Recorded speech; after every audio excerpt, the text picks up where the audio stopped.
so that you can take a higher equity position, but not with the drastic drawdowns like you're seeing in the Nasdaq this month. All right, I'm going to squeeze in the last few here. Just to hear these changes in tactics. Scott, had Canadian dollar move on from a modest overweight from neutral.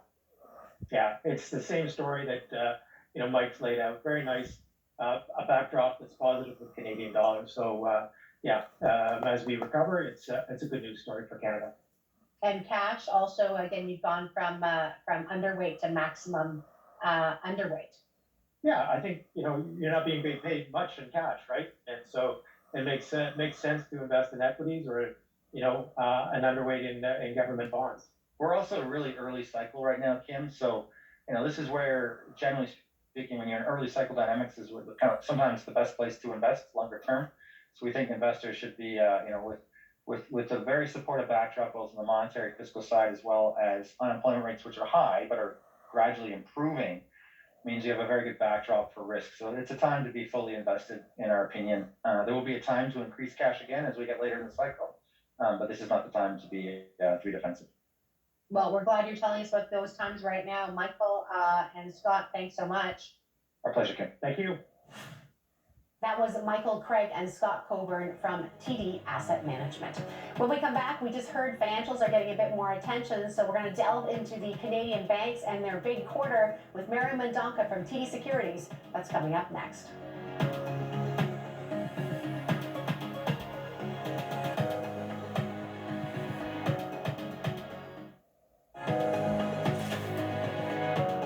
Market volatility can make even the most experienced investors want to stay in the sidelines. But having a better understanding of your goals and the progress you are making towards them can help you gain confidence about your financial future, even when things get a little choppy. And that usually begins with making sure you know what your financial goals are, whether it's your retirement, making plans for a big purchase, or making your money grow. Let's use retirement as an example. Start thinking about when you want to retire and how much you can start putting away. That can help you figure out how your retirement savings may grow over time and whether you're on track to meet your plan to retire well. And if your goals change because, well, life happens, don't worry. Go back to your plans and adjust the goalposts. But here's the point. Having clear goals and a plan to achieve them can keep you focused instead of being swayed by fluctuations in the market. I'm Kim Parlee, and that's your Money Talk.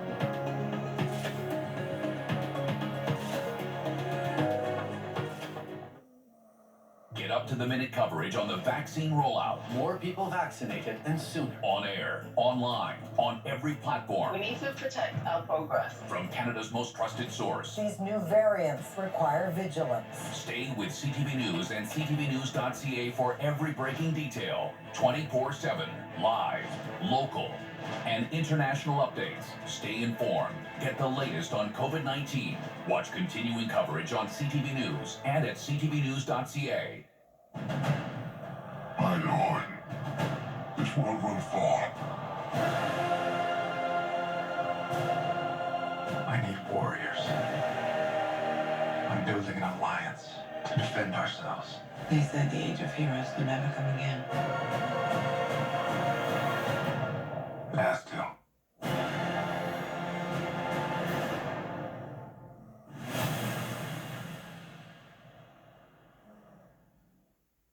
Looking for something new to watch? It's all here on Crave. Kevin Bacon, Aldous Hodge, in all new episodes of Showtime's City on a Hill. Plus, don't miss the new HBO Max original series from Lena Dunham, Generation. You ready? And Crave is the exclusive home of Zack Snyder's Justice League, the way it was meant to be seen. This March on Crave. For a limited time, get 50% off for 3 months on all monthly plans. This is a paid presentation. Speakers are guests of TD Wealth. Welcome back. Well, despite or perhaps because of the pandemic, all 6 Canadian banks delivered record earnings in the quarter and record margins right across the board. Earlier, I had a chance to speak with Mario Mendonca. He is Managing Director at TD Securities to delve into the earnings and really figure out what was the strength and whether it would continue. Yeah, very strong results from all the banks. What drove it probably primarily was credit losses. Credit losses were down 44% year over year. what's become clear is that the banks have been sufficiently conservative in building up their credit reserves. The environment's starting to appear a little better. So several of the banks, in fact, I think most of them released credit provisions, and then the actual impaired losses were very low as well. So the actual losses turned out lower, the reserves were released. So I think that was the biggest reason why earnings looked so good. But it wasn't just that. The top line looked good as well. Capital markets revenue is very strong, up 19% year over year.